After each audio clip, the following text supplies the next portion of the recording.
Bonjour, ici Pierre Serry, bienvenue pour ce nouveau rendez-vous de la BD d'Asie, aujourd'hui consacré au manga français. Alors, le manga français, c'est toute une histoire, parce que, d'abord, c'est quoi un manga français? Eh ben, c'est pas toujours évident de définir ce que c'est. Euh, Est-ce qu'un manga français, c'est un manga qui a été publié au Japon?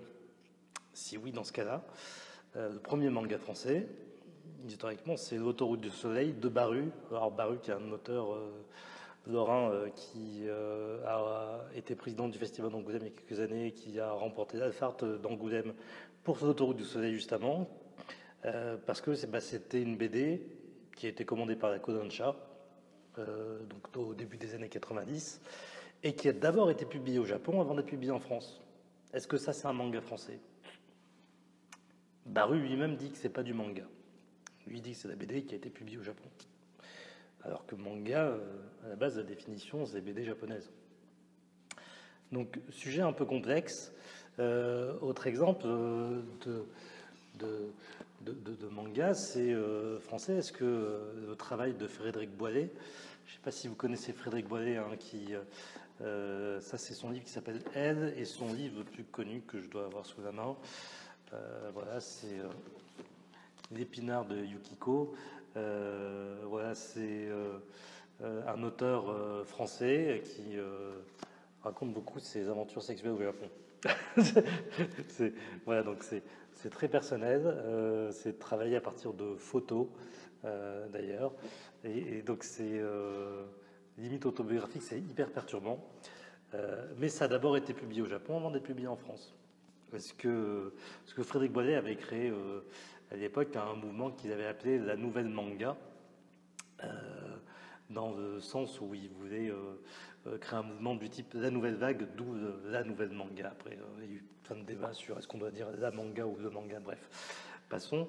Mais dans tous les cas, est-ce que, voilà, les lecteurs lambda diront, bah non, ça c'est pas du manga, c'est de la BD française, mais qui a été publiée au Japon d'abord. Autre exemple, on va prendre un auteur comme Tsutomoni Ei, qui voilà, avait notamment fait Snicked pour les Américains. Comics américains, manga, toujours un peu compliqué. Donc on va rester dans une définition un peu large. Donc voilà, je vous ai parlé quand même d'Épinard du Yukiko, de Boilet, de Baru, etc. Donc bon, on va les mettre dedans, on va dire, dans cette émission. Mais bon, on va dire qu'une des premières incursions, c'est peut-être la première incursion du manga français en France. C'est peut-être dans cette revue de prépublication Yoko, qui date de 1995. Donc vous voyez, Baru, donc c'était avant. Et notamment avec, je vais y arriver, la série Metro City, dont je vous avais déjà parlé dans une autre émission, il me semble, quand je vous avais parlé de la presse française, donc de mon ami Zeriou, voilà, vous voyez, qui reprenait vraiment très clairement les codes du manga, avec les lignes de fuite, la trame, etc. C'était assez inédit à l'époque, quand même, en 95, je pense. Donc voilà, c'est sans doute une des premières apparitions du manga français, même si bon, beaucoup considèrent que les vrais pionniers en la matière, ça a été les éditions Pika, qui à l'époque avait sorti le Shonen Magazine. Alors j'ai pas d'exemple de Shonen Magazine, je les ai tous jetés en fait il y a des années, j'aurais pas dû. Pour mes archives, j'aurais dû les garder. Mais avec notamment la série Dice du Belge, Monkey. Voilà, série qui s'est terminée en 4 tomes, voilà, de manière peut-être un peu précipitée, parce que je crois que l'auteur au départ il voulait en faire 8 tomes, voilà, 4 tomes. Et à la même époque était sorti un manga qui continue de très bien marcher aujourd'hui, qui est le manga Dreamland de Renaud Demer. J'avais prêté mes Dreamland à quelqu'un, j'en ai plus, enfin on ne me les a jamais rendus. Donc j'ai plus de Dreamland. Bref, c'est pas grave. Donc un mouvement s'était créé comme ça à partir de Pika Édition, qui a continué, hein, du coup, hein, qui a fait notamment la série Catacombes, hein, donc le quatrième tome est sorti l'année dernière, du français Vald. Voilà. Et puis donc on a eu Mia aussi qui avait Vis-à-vis. Voilà, Pika avait lancé une vraie collection, enfin, une vraie démarche autour du manga français. Et je dirais même que c'était peut-être aussi à ces gros acteurs-là de d'abord se lancer sur le manga français pour initier un mouvement. Ensuite, on a les Humanos qui ont essayé de se lancer dedans. À l'époque, ils avaient créé le Shogun Mag. Le Shogun Mag dans lequel on retrouvait pas mal de titres. On avait Sanctuaire, Lolita HR, Executrice Woman, ouais, c'est ça, Breath Effect. On avait Zeitnote, Ant 7, Zeitnote qui a été un des scénarios de notre scénariste de l'équipe Z, Edmond Touriol. Voilà, donc qui était peut-être arrivé un peu trop en avance. Je sais pas d'ailleurs, la revue de prépublication a jamais vraiment marché en France.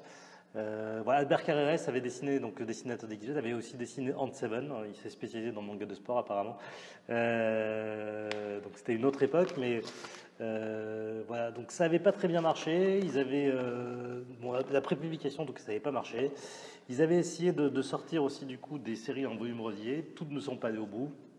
Celle-ci, Kenro par exemple, elle est allée au bout de Zeryu, du coup, qui avait fait Metro City, dont je vous ai parlé tout à l'heure. On a eu...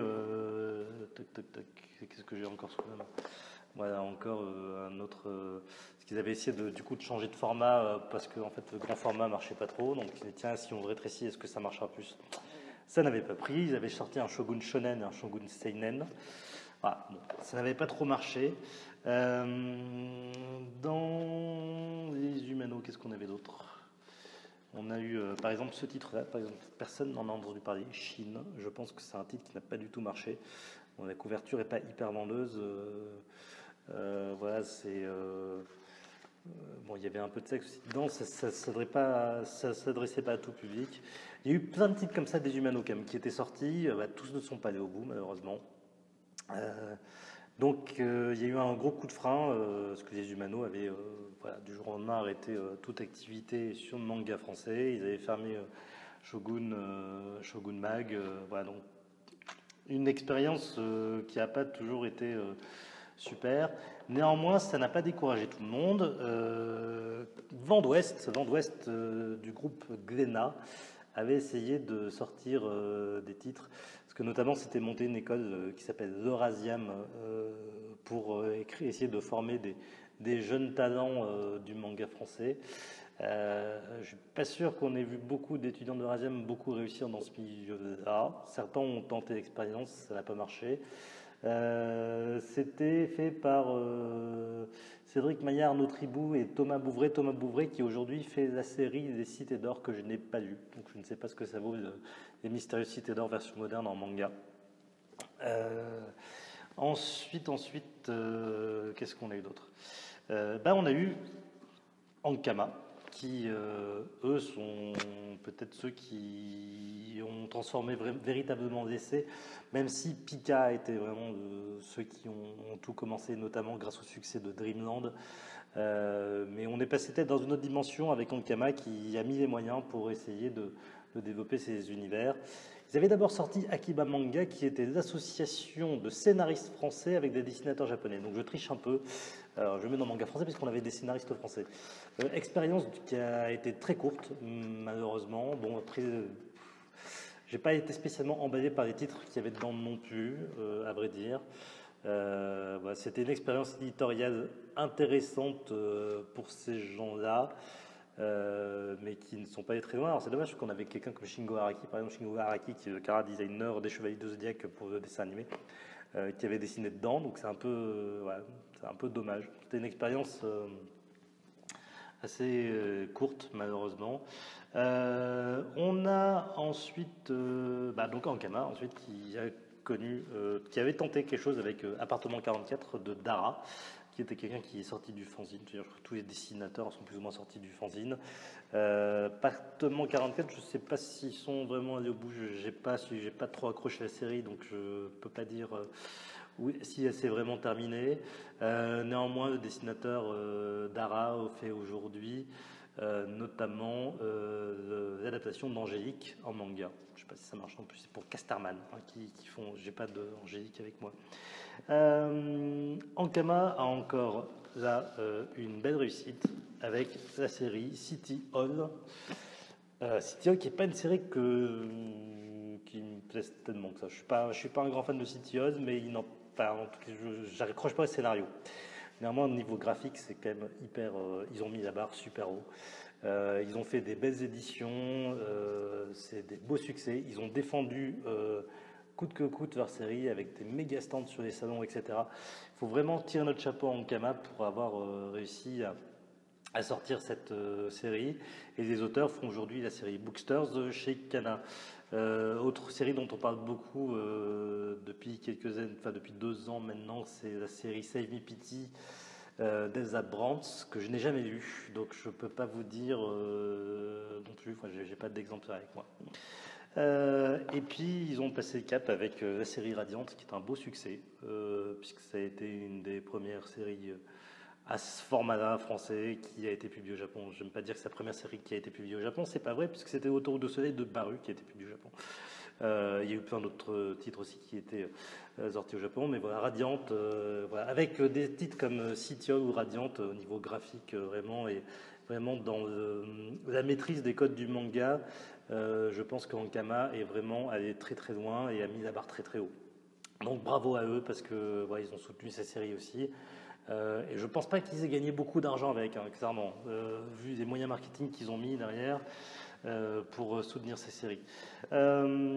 Autre exemple, donc on avait cette série, Toxic Boy, voilà, de mon ami Xavier, qui devait au départ sortir chez Ankama avant qu'Ankama annule tout un tas de séries pour X raisons. Bon, voilà, c'est comme ça, ils avaient choisi de faire autre chose. Et puis, du coup, il a décidé de la sortir chez Sandaway en financement participatif.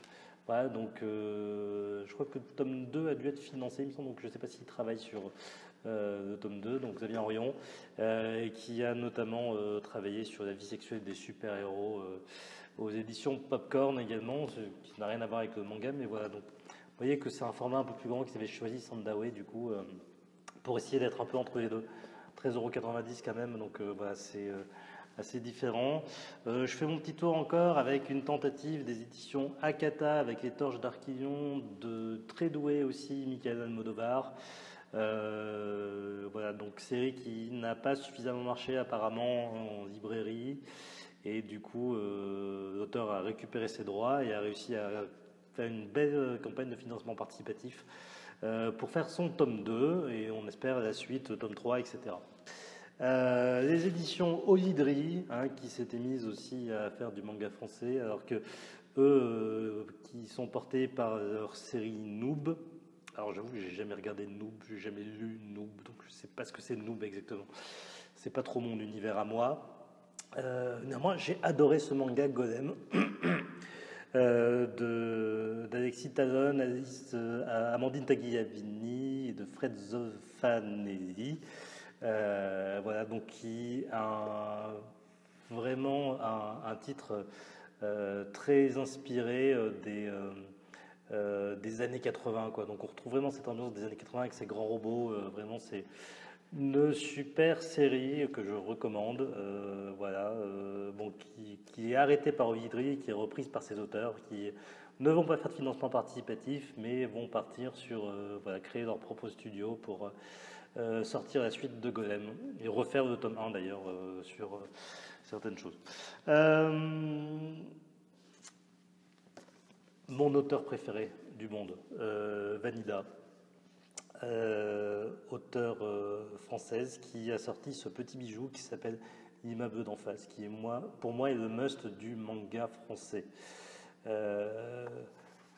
C'est de la BD indé, c'est de la tranche de vie quotidienne, c'est la vie de gens qui vivent dans un immeuble et qui se croisent et se rencontrent. C'est vraiment d'une subtilité dans l'écriture, d'une simplicité dans le dessin qui sont remarquables. Ça commence à dater, L'immeuble d'en face, maintenant je ne sais plus de quand ça date, au début des années 2000 je crois quand même, ça fait un petit moment. Peut-être pas, mais voilà, donc ça je vous recommande très fortement. L'immeuble d'en face, c'est tout Vanida, hein, qui a depuis sorti un petit goût de noisette. La série Valentine en BD franco-belge, qui s'appelait avant en format noir et blanc, Celle que, qui avait aussi très bien marché chez Dargaud, et qui a sorti récemment chez Futuropolis un album que je recommande, puisque c'est un album sur mon pays d'origine, le Laos, qui s'appelle 1 million d'éléphants, voilà, qui raconte l'histoire du Laos ces 80 dernières années. Et enfin, je termine par nous, les éditions Kotoji, parce qu'on a sorti l'équipe Z, notre plus gros succès, et oui, en librairie. L'équipe Z, notre manga sur le foot, l'Olivetta Manga française, ce que vous voulez, qui est plus que ça, je pense. On parle vraiment d'autre chose que. On n'est pas dans le Neketsu pur, on est vraiment dans la chronique sociale. Et Neketsu aussi, quand même. Mais nous, on avait fait aussi, bien avant l'équipe Z, on avait effectivement de balle remarqué, donc d'Abdeslam Boutajin et de Siri Sampat, remarqué ce format bien particulier, plus grand, avec une couverture cartonnée qu'on a sorti en 3 tomes. Et 3 tomes pourraient faire un manga. Nous, quand on s'était lancé avec Kotoji à l'époque, on s'était dit, c'était en 2011, c'était trop tôt encore pour le manga français. On ciblait plutôt un public de handballeurs, donc du coup, on avait choisi de faire un format un peu bâtard entre de la franco-belge et du manga. Et voilà, et ça nous a plutôt réussi parce que même si beaucoup d'entre vous ne connaissent pas ce titre, nous à l'époque, c'est un des titres qui s'est le mieux vendu et qui nous a permis de tenir quelques années quand même. Voilà. Parce qu'on avait une niche aussi sur le handball bien particulière. Donc, pour revenir sur... je ne vais pas rentrer dans tout le détail, tout, etc. Mais l'intérêt du manga français aussi, c'est clairement, moi en tant qu'éditeur, ça me coûte pas grand-chose d'acheter une licence en Asie. Et ça me coûte beaucoup plus cher de faire un manga français. Mais en même temps, dans le manga, donc, en termes de rentabilité, c'est vachement dur parce que... ça, c'est peut-être plus facile à rentabiliser parce qu'on paye moins de pages et on vend plus cher. Même si en coût de production, ça coûte un peu plus cher, mais dans l'absolu, à terme, on gagne plus. On a plus de marge. Vendre un manga à 7,95 €, quand on compte toute la créa qu'il y a dessus, etc., si on n'en vend pas au moins 10-15 000 exemplaires, c'est pas rentable. Donc on va chercher d'autres moyens de financement, etc. Sur l'équipe Z, c'est un crowdfunding qui a permis de financer le projet. Sans ça, on n'aurait pas fait. Clairement, sans ça, on n'aurait pas fait l'équipe Z. Je préfère être tout à fait transparent là-dessus. De l'autre côté, en même temps, c'est une question de propriété intellectuelle. Ankama, ils ont développé CityOz. Du coup, ce qui leur permet de développer la série spin-off CityOz, je ne sais plus comment, qui va peut-être jamais sortir d'ailleurs parce qu'on n'a plus de nouvelles. Ça fait plus d'un an qu'on nous avait annoncé ça et que finalement le projet n'est pas sorti, donc je ne sais pas ce qu'il va devenir. Je crois qu'ils ont sorti un jeu aussi CityOz, enfin un jeu de plateau. L'objectif c'est se dire voilà, on peut créer un univers autour de ça, et si idéalement, si on pouvait en faire un dessin animé, ça serait super, parce que le dessin animé, ça rapportera peut-être sans doute plus d'argent que de faire du manga. Donc voilà, c'est aussi ça le pari que font ces éditeurs. On a l'exemple de Last Man. Last Man, alors je n'ai jamais lu Last Man, je suis désolé. Je ne suis pas fan du dessin. Last Man chez Kesterman, c'est un beau succès. C'est bien vendu. C'est pas des ventes astronomiques de ce que j'ai entendu dire. C'est pas astronomique. Et vu ce qu'ils ont mis en moyen marketing, payer les auteurs, etc., à mon avis, c'est une série qui n'est pas rentable en soi sur le bouquin. Néanmoins, ils en ont fait un dessin animé. Dessin animé a apporté d'autres revenus, etc. Et peut-être que le dessin animé va faire vendre plus de livres. Donc voilà, c'est cette maîtrise de la propriété intellectuelle qu'on peut avoir quand on fait de la création française. Contrairement à la licence, j'achète des droits, je ne peux rien faire d'autre que ce que à sortir mes bouquins. Point. Et je suis un peu à la merci aussi de ce que veulent les éditeurs japonais. Enfin asiatiques, puisque moi je ne fais pas de titres japonais. Mais par exemple, à l'époque où les Japonais avaient racheté Kazé, je pense que beaucoup d'éditeurs français s'étaient inquiétés comment dirais-je, qui s'étaient inquiétés du fait que tous les meilleurs titres soient pris par les Japonais. Et là, certains se sont dit, il faut qu'on maîtrise notre propriété intellectuelle, il ne faut plus qu'on soit à la merci des Japonais, il faut qu'on sorte nos propres titres. Je pense que l'avenir est là, clairement, parce que quand on est à la merci d'ayant droit, et ben, on n'est plus toujours en position de force. Donc, le jour où les Japonais décideront vraiment de se dire, on s'implante, nous, sur le marché français et on garde nos meilleurs titres, pas sûr qu'il y ait beaucoup d'éditeurs français qui réussissent à tenir. Donc, ils ont besoin aussi de penser à l'avenir et de créer un nouveau marché sur les mangas de création française. Donc, il y a un vrai mouvement qui se crée autour de ça. Donc, on commence à vraiment y croire.